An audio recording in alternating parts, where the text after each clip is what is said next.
My name is Irene Woulette. I'm 31 years old and I am a trauma surgeon. 5 years ago, my sister told my parents I had dropped out of medical school. It was a lie. One phone call, 15 minutes, and just like that, I lost my entire family. They cut me off, blocked my number, skipped my graduation, missed my wedding. For 5 years, I was no one's daughter. And then, last month, an ambulance brought my past through the sliding doors of my emergency room. The trauma team paged me. I scrubbed in. And when I walked out of that operating room in my white coat, my name embroidered across the chest, my mother was sitting in the hallway. She looked up, read my name, and grabbed my father's arm so hard it left bruises. What happened in that trauma bay, and what my mother did when the truth finally caught up with her, changed everything. Before we get into this, if you end up connecting with this story, please take a moment to like and subscribe, but only if it truly resonates with you. And drop your location and local time in the comments. I want to know where you're listening from right now. Now let me take you back to the fall of 2020, to a kitchen table in Ridgemont, Ohio, and the last time my father ever called me his little doctor. I was 25, sitting in the medical library at Ohio State, 3 highlighters deep into renal pathophysiology, when my phone lit up. Mom. She never called during the week. I picked up on the second ring. Monica told us everything. Her voice was flat, cold in a way I'd never heard before. How long were you going to keep lying to us, Irene? I closed my textbook, my chest tightened. Lying about what? You dropped out 6 months ago. Monica says you've been living with some boyfriend, running up debt, pretending you're still enrolled. The words didn't make sense. I was looking at my student ID badge sitting on top of my anatomy atlas. My name, my photo. The College of Medicine logo stamped in the corner. Mom, I'm literally in the library right now. I have an exam in 4 days. Your sister was in tears for an hour. She was shaking. Why would she make something like that up about her own sister? I opened my mouth. Nothing useful came out. My brain couldn't process it fast enough. The accusation, the conviction already baked into her voice, the absolute certainty that Monica, my older sister, would never fabricate something this enormous. Mom, I can send you my transcript. I can have the registrar. Don't call this house until you're ready to tell the truth. She hung up. I sat there for 10 seconds, maybe 15, staring at the call log. Then I called back. Straight to voicemail. I called again. Same thing. Texted Dad. Mom just called. Something's wrong. Monica is lying. Please call me. The message delivered. No reply. I called Dad's cell. One ring. Then nothing. They'd blocked my number. Both of them. In under 15 minutes. I called 14 times in 7 days. Every single one went unanswered. On day 2, I emailed Mom a screenshot of my current semester transcript. 4 courses, 3 A's, 1 A- in biochemistry. I attached my enrollment verification letter from the registrar's office, time-stamped that morning. Subject line, please just look at this. She never opened it. Day 3, I called Aunt Ruth, Mom's younger sister, the one person in the family who'd always shot straight with me. Ruth picked up on the first ring. Sweetheart, I already tried. I called your mother this morning. And? She said, Ruth, don't let her drag you into her mess. Monica has no reason to lie about her own sister. I pressed my forehead against the steering wheel of my car, parked outside a Wendy's because I couldn't afford real food, and the library Wi-Fi didn't reach the lot. What do I do? You keep going, you take your exam, and when it's over, you drive home and stand in front of them. So that's what I did. I took my Step 2 clinical skills exam, the one you can't reschedule without losing an entire year of progress. And the morning after, I drove 8 hours from Columbus to Ridgemont. I pulled into the driveway at 4 p.m. on a Sunday. Dad's truck was in the garage. Mom's sedan was by the mailbox. I walked to the front door, knocked, waited, knocked again, rang the doorbell. I could hear the TV through the window. A football game, the volume turned up too high, the way Dad always played it. Nobody opened the door. I stood on that porch for 40 minutes. The October wind cut through my jacket. The neighbors across the street pulled their curtains shut. Then I got back in my car and drove 8 hours home. That night, I sat in my car in the parking garage under my apartment building. The engine was off. The overhead light had timed out. I called Aunt Ruth one last time.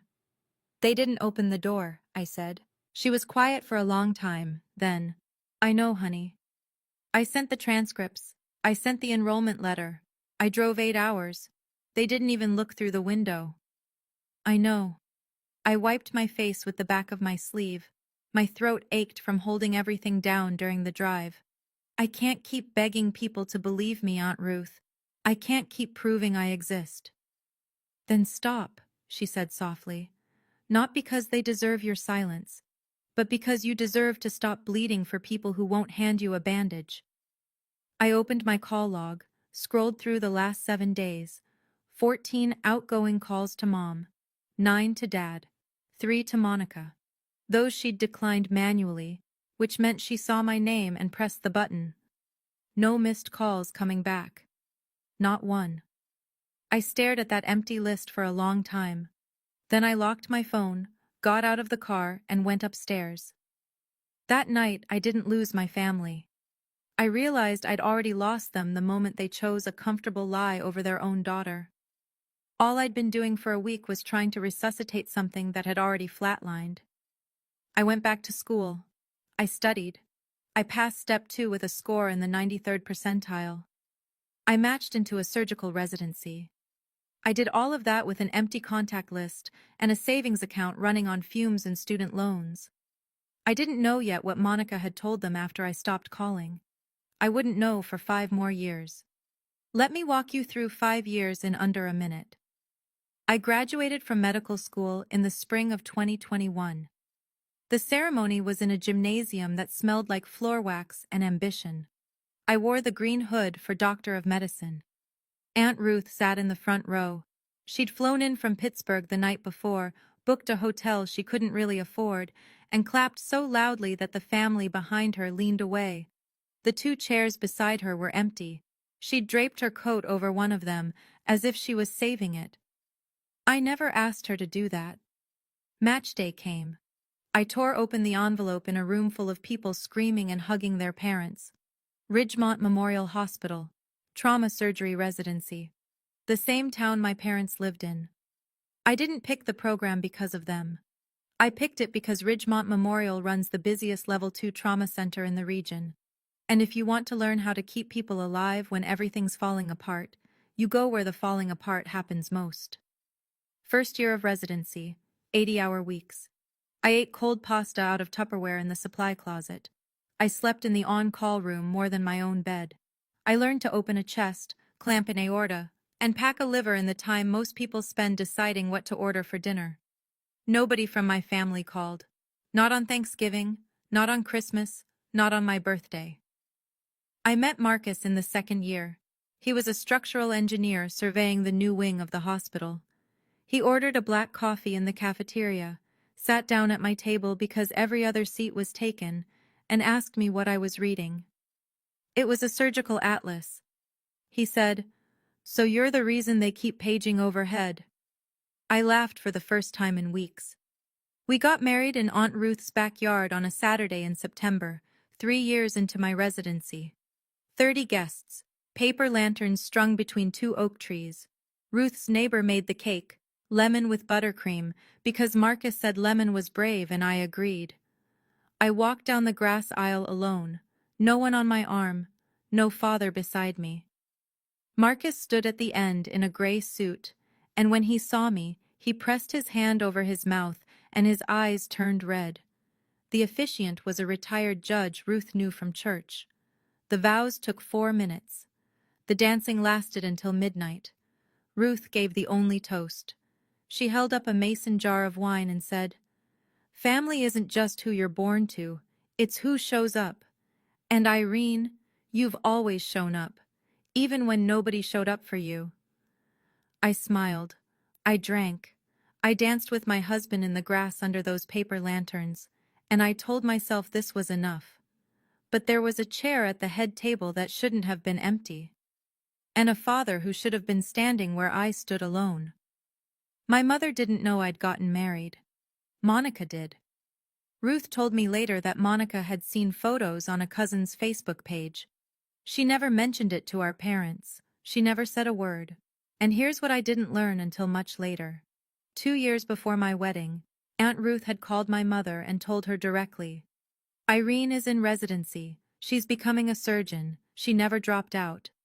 My mother asked Monica about it. And Monica said, Ruth is lying. She's always been dramatic. She just wants to stir things up. My mother believed her. Again. Let me put numbers on what those 5 years cost me. I owed $187,000 in student loans. When my parents cut me off, I was halfway through medical school on a combination of their help and partial scholarships. After the phone call, I took out federal loans for every remaining dollar: tuition, rent, food, textbooks. Marcus and I lived in a one-bedroom apartment above a dry cleaner for the first 2 years of our marriage. The bedroom window didn't open all the way. We didn't care. But the money was the easy part. In Ridgemont, the Woolette name still meant something. My parents went to the same church they'd attended for 30 years. They had neighbors, friends, a whole social circle built over decades. And in that circle, the story went like this. Irene dropped out of school, broke her parents' hearts, and ran off with some man. Nobody called to confirm. Nobody asked my side. When I bumped into a former neighbor at the grocery store during my second year of residency, still in scrubs, badge clipped to my hip, she looked at me like I was a ghost. She said hello, but she didn't ask what I was doing there. She already had her version. And Monica? In those 5 years, she told my parents she was a marketing consultant, earning $60,000 a year. She was working part-time at a call center. She owed $28,000 in credit card debt. And she'd borrowed $15,000 from my parents' retirement savings. Money she told them was going toward paying off Irene's debts. There were no debts. There was only Monica, filling the space I'd left behind and making sure nobody looked too closely at what she was building there. I didn't know any of that yet.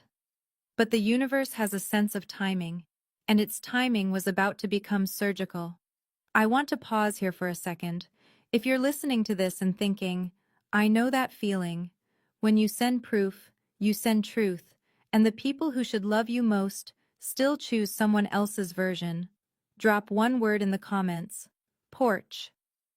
Just that one word. I want to know how many of you have stood in front of a closed door. And if this video is helping you process something of your own, share it. Sometimes someone else's story helps you finally tell yours. It was a Tuesday.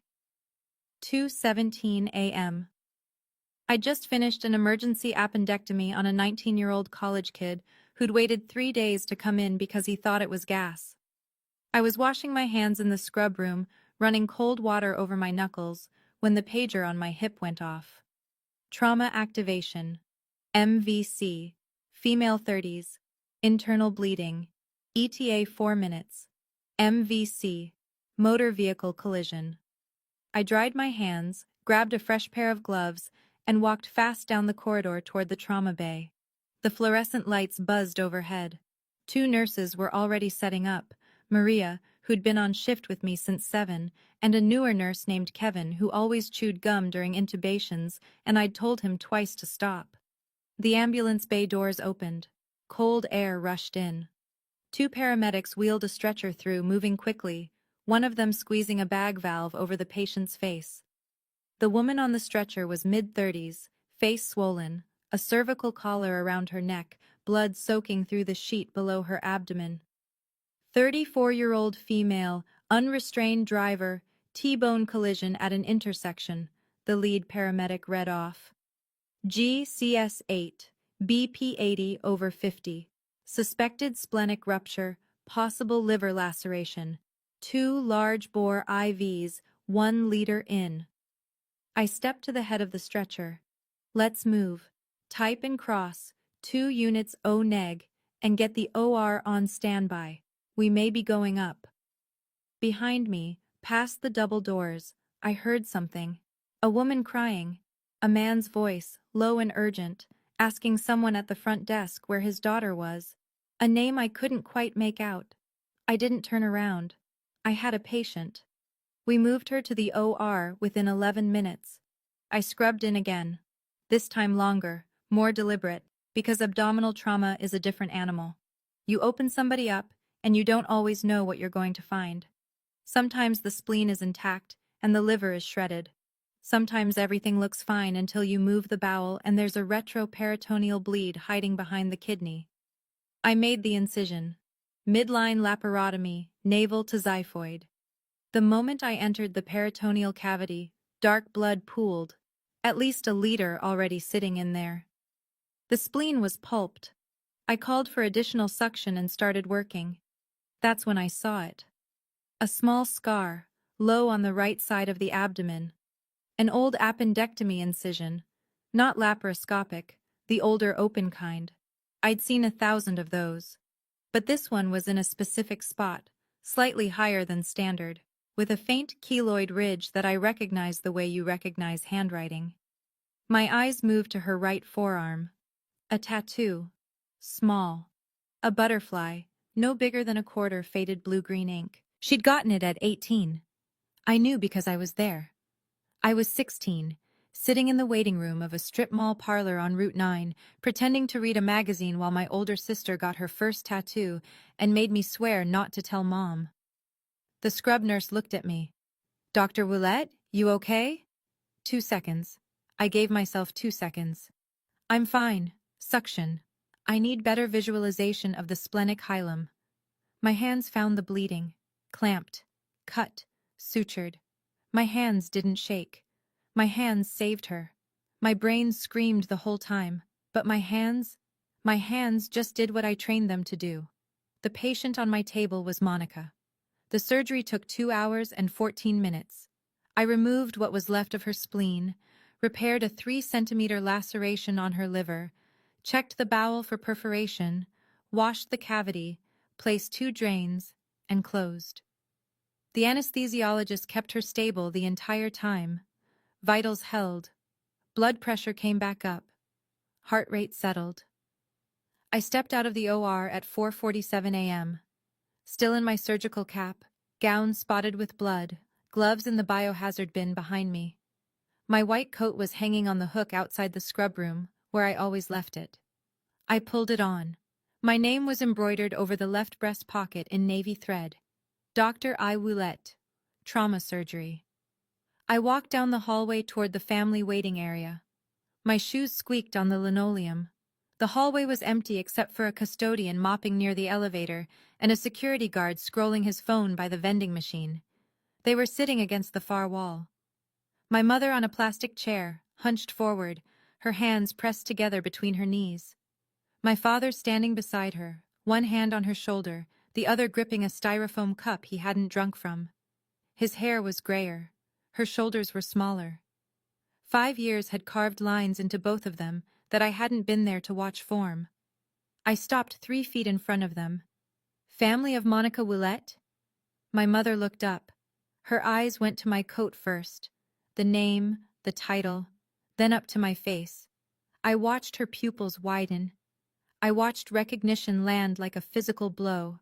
She grabbed my father's forearm, both hands, squeezed so hard her knuckles went white. 5 seconds of silence. Only the heart monitor down the hall.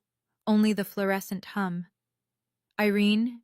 My father's voice cracked on both syllables. "Monica is out of surgery. We removed her spleen and repaired a liver laceration. She's stable but critical. The next 24 hours are important." I delivered the update the way I deliver every update. Clear, calm. Because that's who I became in the 5 years they weren't watching. I called Aunt Ruth from the scrub room at 5:03 a.m. I'd gone back in to file my post-op notes and write a conflict of interest disclosure for the chief of surgery. My hands were steady on the keyboard. The rest of me was somewhere else entirely. Ruth picked up on the first ring the way she always does. Her voice was thick with sleep. "Irene, What's wrong? Monica was in a car accident tonight. She's at Ridgemont Memorial. I operated on her. A long breath.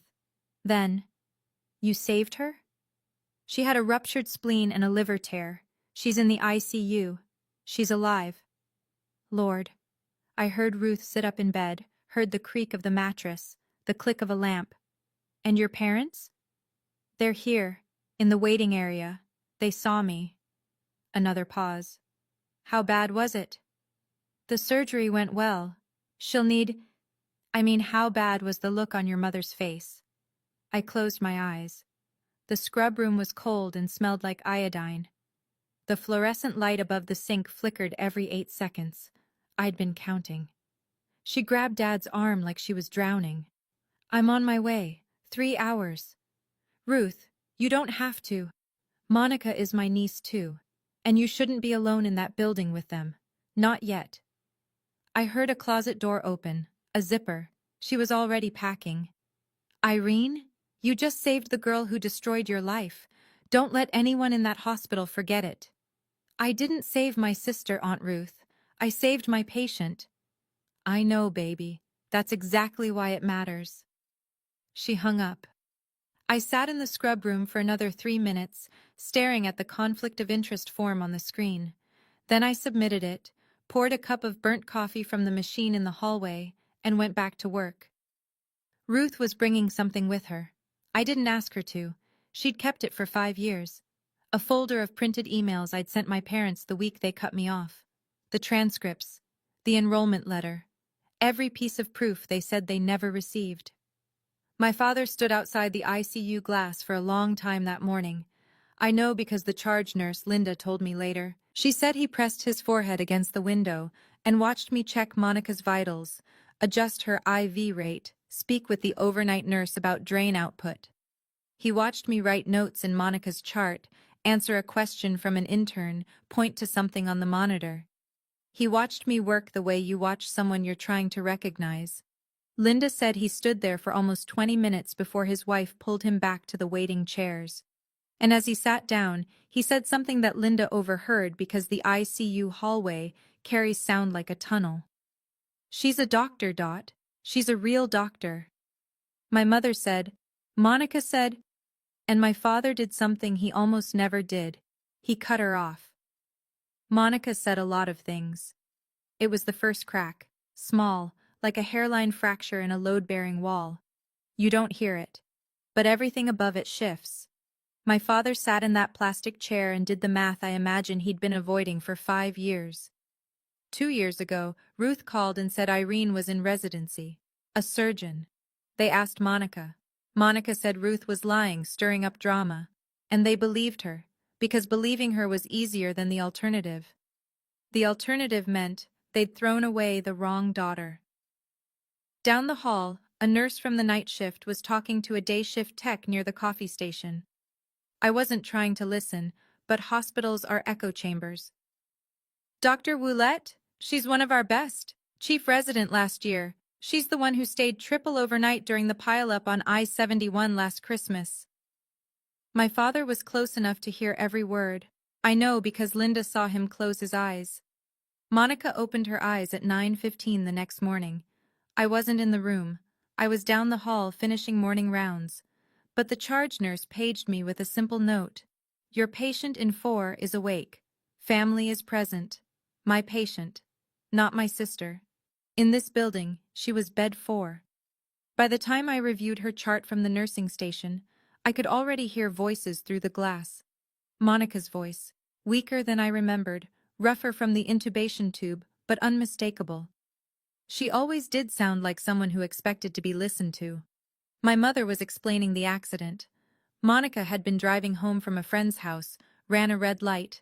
Maybe fell asleep, maybe checked her phone. A pickup truck hit the driver's side at 40 miles an hour. She'd been unconscious when the paramedics arrived. A surgeon saved you, my mother said carefully. I noticed she didn't use my name. Monica asked for water. Someone gave her ice chips. Then she saw the chart on the bedside table, the one the night nurse had left face up. Her surgeon's name printed across the top in block letters, Dr. E. Woulette. I watched through the glass as Monica stared at that name. Her jaw tightened. Her eyes moved to the door, then to our mother, then back to the chart. "Well," she said. "Good for her. She became a doctor." She set the chart down. "That doesn't change what she did to this family." There it was, the same playbook. 5 years of silence, a ruptured spleen, my sutures holding her liver together, and her first instinct was still to rewrite the story. My father was standing at the foot of the bed. I saw his hand grip the railing.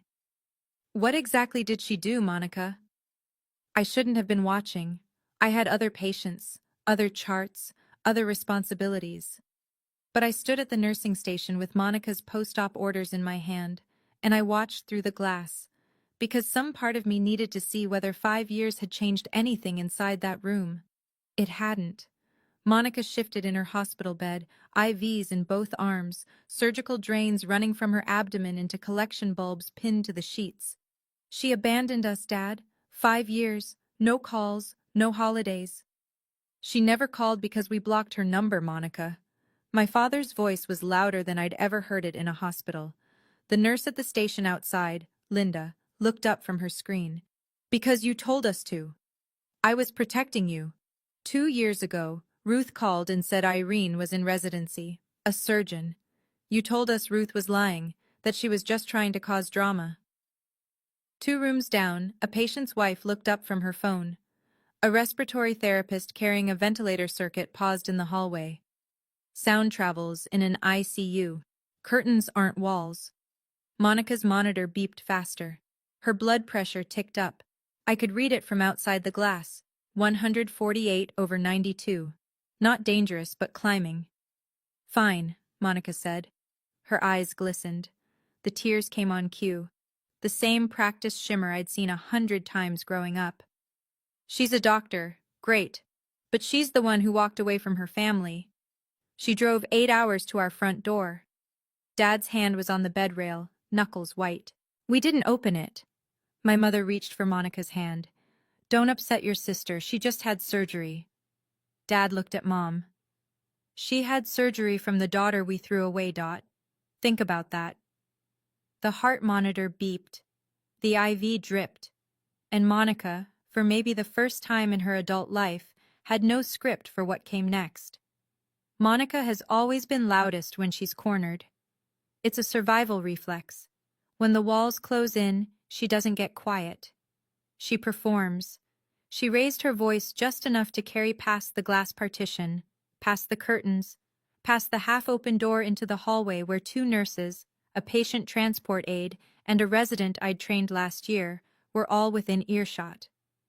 She abandoned her own parents for 5 years, didn't call on Christmas, didn't call when Dad had his knee surgery, and now she's playing hero because she happened to be on shift? The transport aide stopped walking. The resident, a second-year named Priya, glanced at me from the hallway. I kept my face neutral, kept reading Monica's chart. Potassium was low. I needed to order a supplement. "I bet she's loving this," Monica continued, her voice gaining that trembling, righteous edge she'd perfected by age 12. "Finally gets to be the good daughter. Finally gets her moment." My mother started nodding. It was a small thing, barely perceptible. An old reflex, worn smooth by years of agreeing with whatever Monica said. Because agreeing was easier than questioning, and questioning meant admitting something too heavy to hold. The nurses at the station knew me. Linda had worked with me for 3 years. Maria had held retractors during my first solo splenectomy as chief resident. Kevin, the gum-chewing nurse from last night, was charting 2 beds down.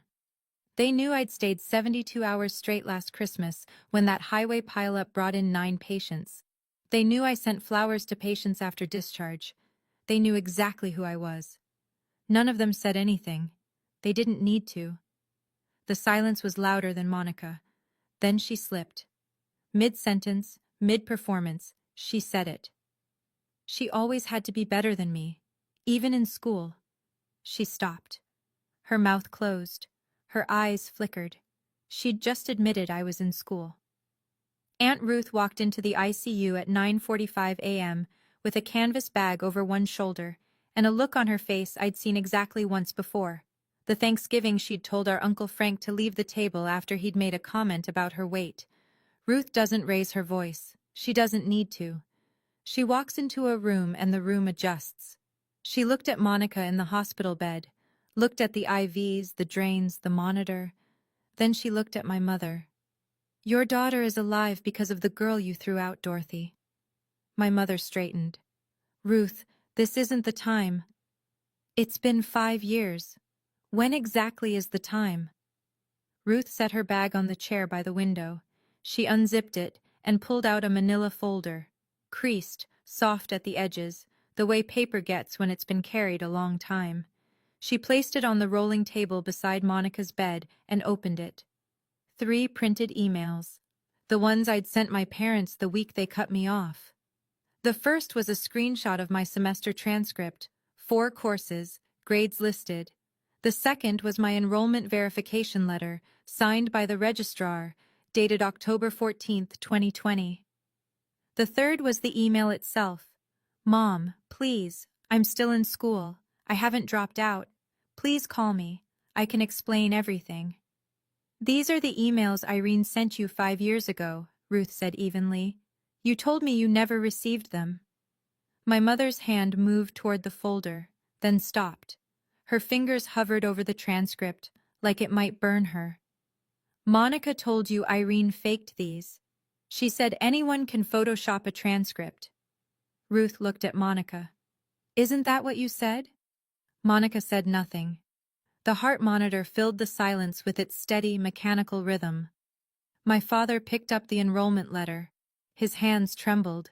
He read it once, turned it over as if expecting something different on the back, then read it again. "Monica." His voice was sandpaper. "You told us these were fake." I was trying to protect." "Tell them about the money, Monica," Ruth said. The room went still. Even the IV pump seemed to pause.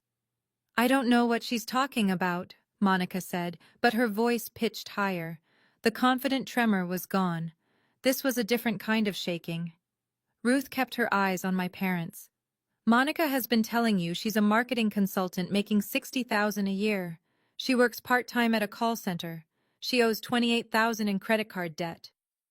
Ruth let that sit for 3 seconds. "And she borrowed $15,000 from your retirement savings. She told you it was to help cover Irene's debts." "That's not—" Monica started. "Irene doesn't have debts to you, Monica. She has student loans. Federal loans she took out because you got her cut off from her parents' support halfway through medical school." My father set the enrollment letter down on the bedside table. His face had changed. Something behind it had collapsed, like a building losing its foundation. He looked at Monica. "Is it true? The retirement money?" Monica's mouth opened, closed, opened again. No sound came out. The heart monitor beeped faster, 152/96. A nurse glanced in from the hallway. My mother lowered herself into the bedside chair. Slowly, carefully, the way you sit when your legs decide for you. She stared at the emails on the table. She stared at her oldest daughter. And for the first time in 5 years, the expression on my mother's face wasn't certainty. It was doubt. "You told me she faked these," my mother whispered. Monica looked at the ceiling. "Mom, I was scared." "Scared of what? Your sister passing her exams?" I watched my mother's face through the ICU glass, the way I watch a patient's vitals after a risky procedure, looking for signs of something breaking. She picked up the transcript printout, held it close to her face, as if the font were too small, even though it wasn't.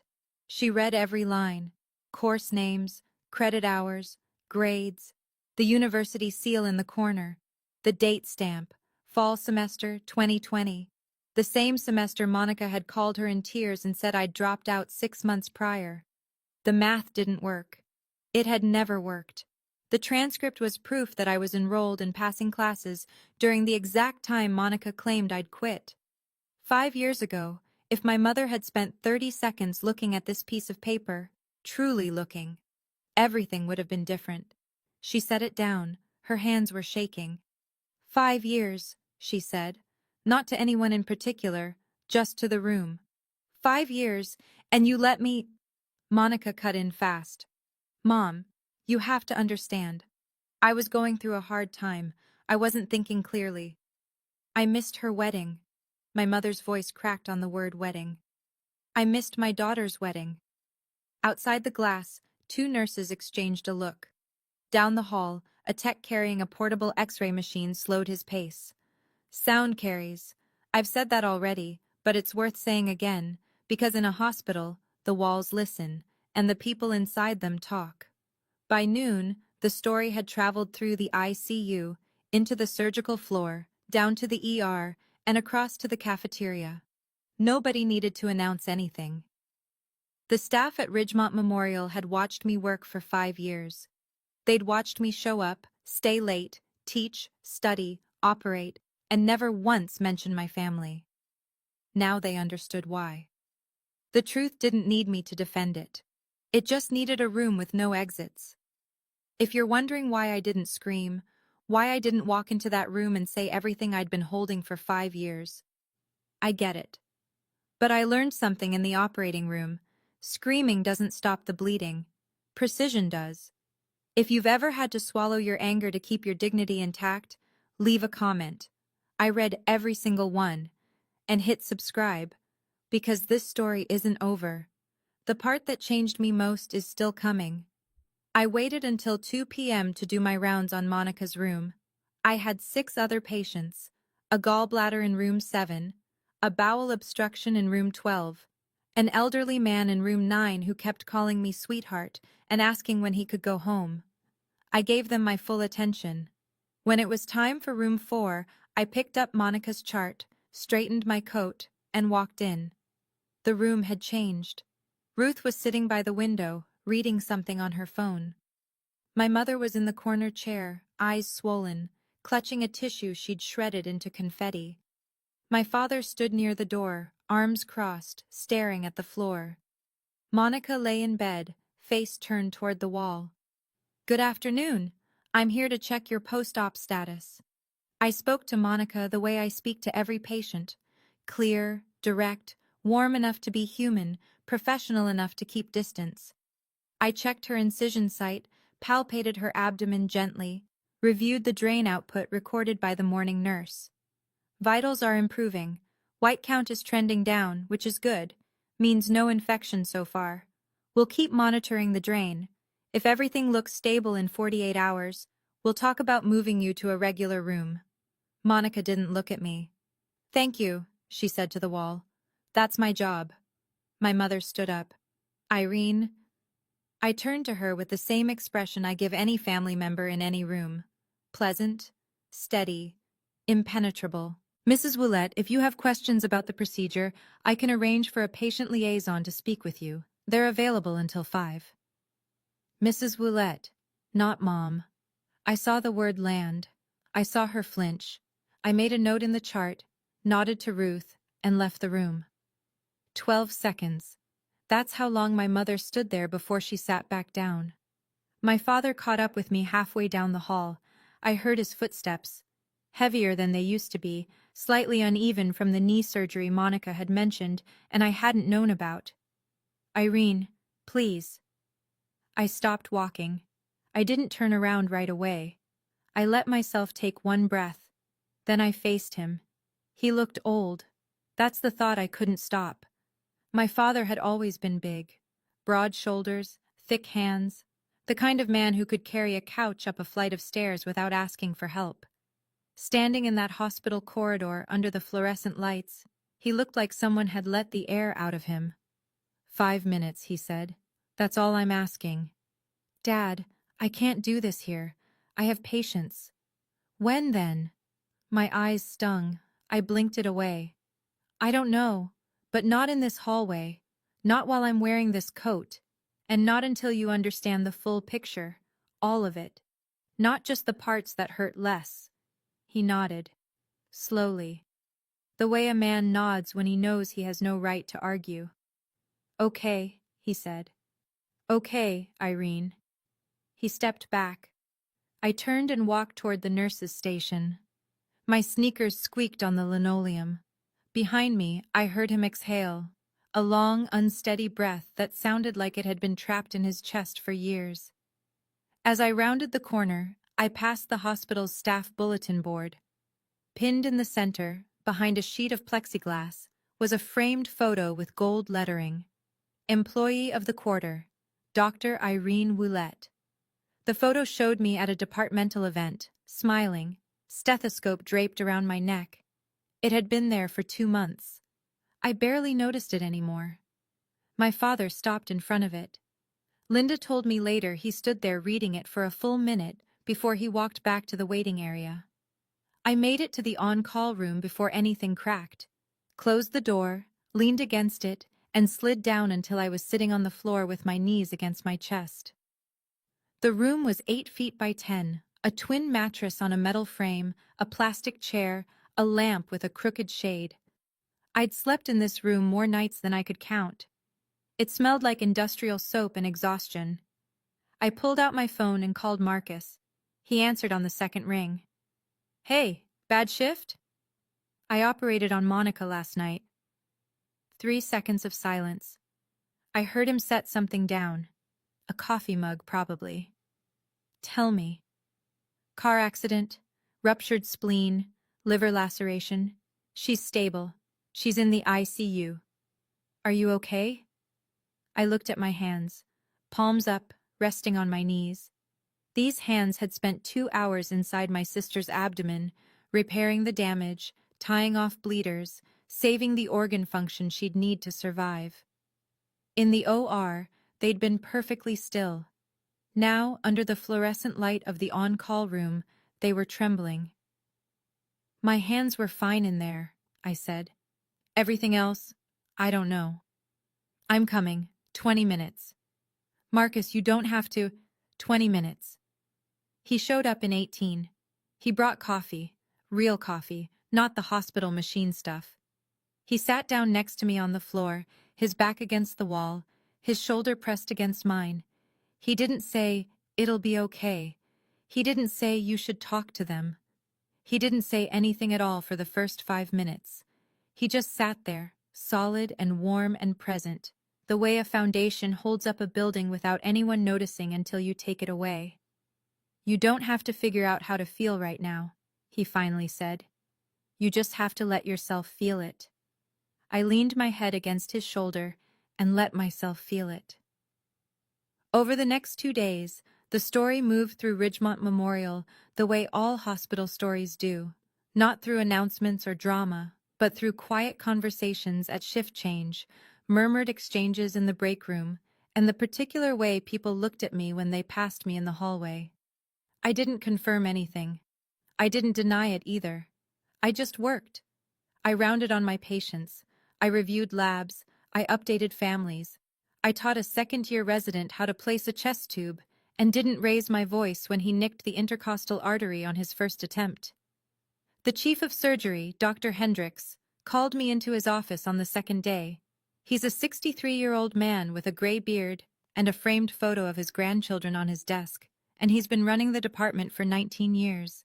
He doesn't waste words. I've reviewed your conflict of interest disclosure. Your conduct was exemplary. No other trauma surgeon was available for that case. You followed protocol to the letter. He leaned back in his chair. For what it's worth, Irene, I've worked with a lot of surgeons. You're one of the few I'd trust with my own family on that table. Thank you, sir. Is there anything you need from the department?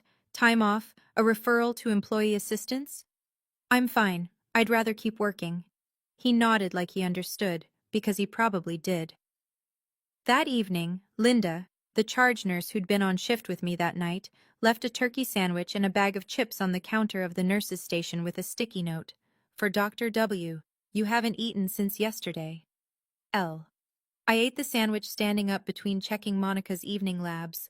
Her white cell count was dropping. No signs of infection. Drain output decreasing. She was healing. The body, at least, was cooperating. Everything else remained open. 3 days after surgery, my mother found me in the cafeteria. I was sitting alone at a corner table with a tray of food I was mostly pushing around with a fork, reading a journal article on my phone about laparoscopic spleen salvage techniques. She stood across from me holding a paper cup of tea like a shield. "Can we talk?" I set my phone down. "I have 12 minutes before rounds." She sat. The chair scraped against the floor. She wrapped both hands around her tea, and I noticed her nails were bitten down, a habit she'd kicked 20 years ago. Apparently it was back. "I didn't know, Irene. I swear to God I didn't know." I looked at her, really looked. The dark circles, the red rims around her eyes, the way her lips pressed together between sentences, holding back whatever was trying to escape. "You had every opportunity to know," I said. "I sent you emails with my transcript attached. Aunt Ruth called you and told you the truth, directly, 2 years before tonight. You chose not to know. That's different from not knowing. Monica is your..." "Monica lied. You believed her. You blocked my number. You didn't come to my graduation. You didn't come to my wedding. You missed every single milestone of my adult life because it was easier to trust the daughter standing in front of you than to pick up the phone and verify what the other one was saying." Her cup shook. Tea spilled over the rim onto her fingers. She didn't wipe it. "She's still your sister," my mother said, quietly, almost a reflex. I stood up, picked up my tray.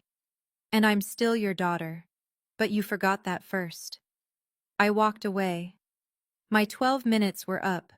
Monica was discharged on a Thursday morning, 6 days after surgery.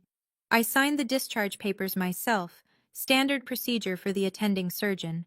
Reviewed her medications, her wound care instructions, her follow-up appointments. A packet of papers, neatly stapled, placed in a folder with the hospital logo. I walked into her room for the final time. Ruth had already left the day before. She'd hugged me in the parking lot and whispered, "Call me whenever you need to. Day or night. I mean it." My father was carrying Monica's overnight bag. My mother was adjusting Monica's jacket over the arm that still had a peripheral IV bruise. "Your discharge instructions are in the folder," I said. "Follow up with your primary care physician in 1 week and with our surgical clinic in 2. No heavy lifting for 6 weeks. If you develop fever, increased pain, or redness at the incision site, come back to the ER immediately." Monica looked at me. Her face was thinner than when she'd come in, cheeks hollowed from 6 days of hospital food and whatever was happening inside her that had nothing to do with the surgery. "I guess you're the hero now," she said. "I'm not a hero, Monica. I'm a surgeon. You were my patient. That's it." She held my gaze for a beat too long, then, quiet enough that only I could hear, "If you hadn't been on shift, some other doctor would have saved me." Maybe.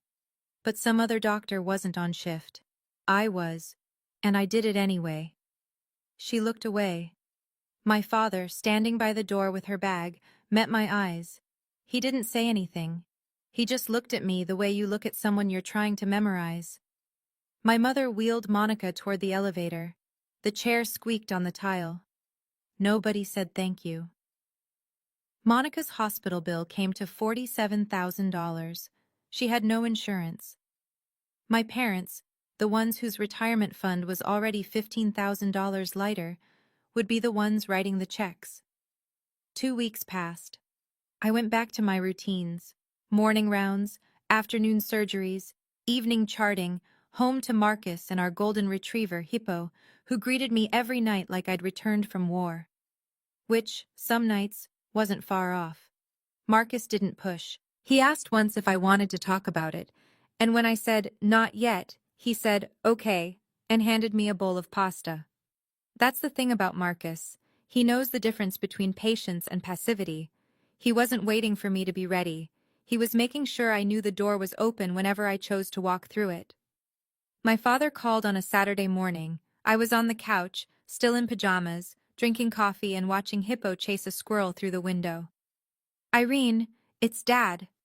As if I wouldn't recognize his number after 5 years of not seeing it on my screen. "Hi, Dad."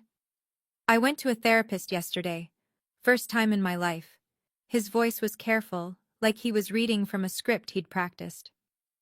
I know that doesn't fix anything, but I wanted you to know I'm trying. I set my coffee down. That's a start. Can I take you to lunch? Just me, not your mother, not yet, just father and daughter.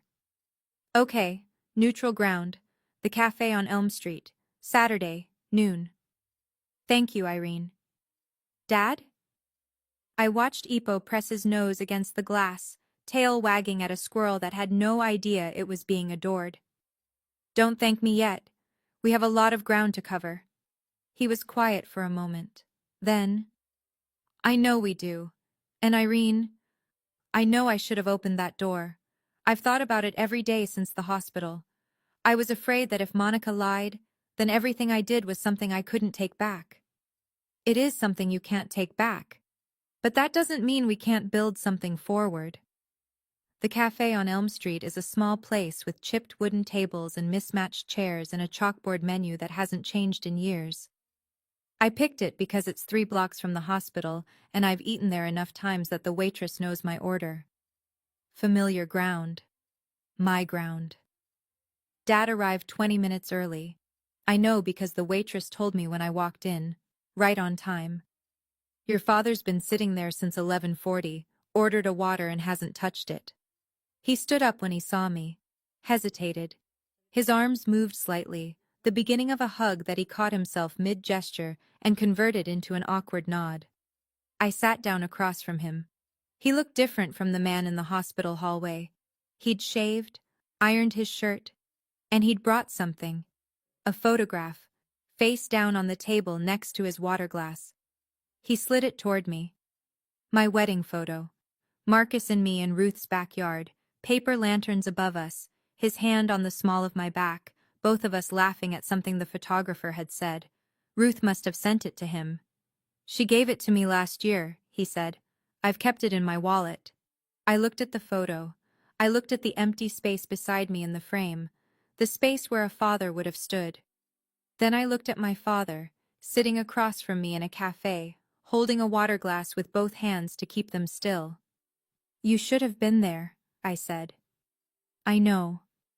I walked down that aisle alone, Dad. I know. His voice broke on the second word. He pressed his lips together. I will spend the rest of my life knowing that.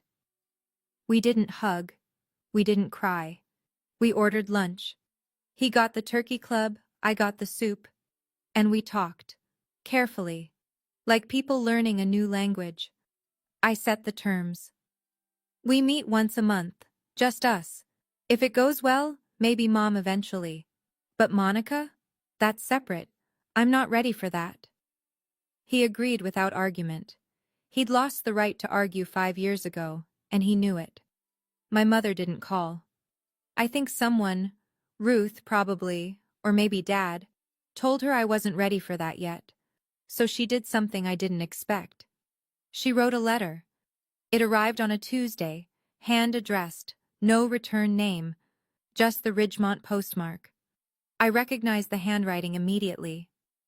My mother has always written in small, tight cursive, every letter leaning slightly to the right, as if the words were in a hurry to get somewhere. I opened it at the kitchen table with Marcus reading beside me. Ipo was asleep on my feet. Irene, I'm not going to pretend I understand everything yet. I don't. But I know I failed you.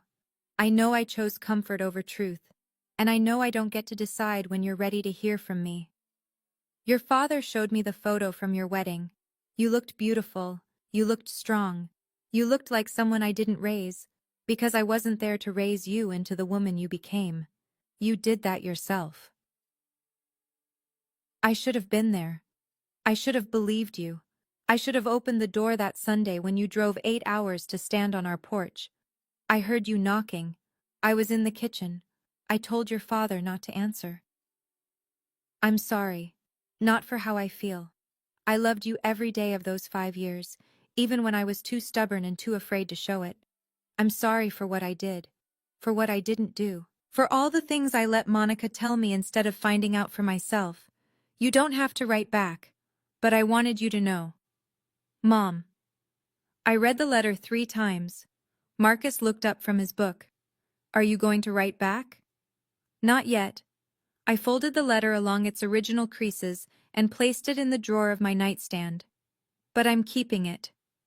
2 weeks later, Ruth told me something else. My mother had asked Monica to return the $15,000 from the retirement fund. Monica refused, and for the first time in 34 years, my mother cut off Monica's financial support. A month after the surgery, my phone rang at 7 p.m. on a Wednesday. Monica's number.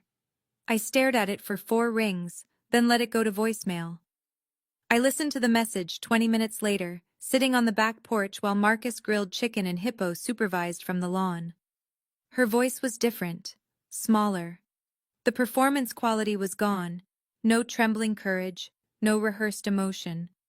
She sounded like someone sitting alone in a room trying to figure out what honest sounds like. I'm not going to say I'm sorry, because you wouldn't believe me anyway. And honestly, I don't think I've earned the right to that word yet. A pause. I could hear her breathing. I started therapy. A real one. Not the kind where I tell the therapist what I think they want to hear. The kind where she makes me sit with the things I don't want to look at. Another pause. Longer this time. I don't expect you to call me back. I don't expect anything. But I want you to know that I'm trying not to be the person who did that to you. I don't know if I'll get there, but I'm trying. The voicemail ended. I set the phone on the porch railing and watched the sky turn orange over the rooftops. I didn't call her back.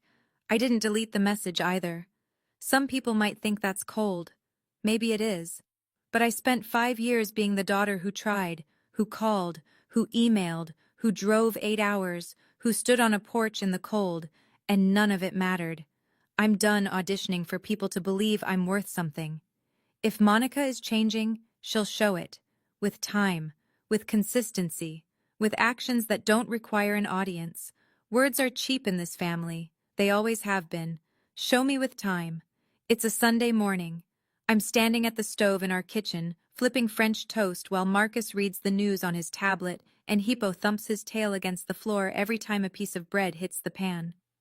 There are 2 plates on the counter. Next week, there'll be 3. Dad is coming for lunch. Our 4th monthly meeting. The last one, he brought pictures from when I was little. Me in a lab coat for Halloween, age 7, with a toy stethoscope around my neck. He said he found it in the attic, and that looking at it was the first time he cried about what happened. I told him crying was a start, but it wasn't a finish. He nodded and ate his sandwich and didn't push for more. Mom and I don't know the word for it. We're not reconciled. We're not estranged.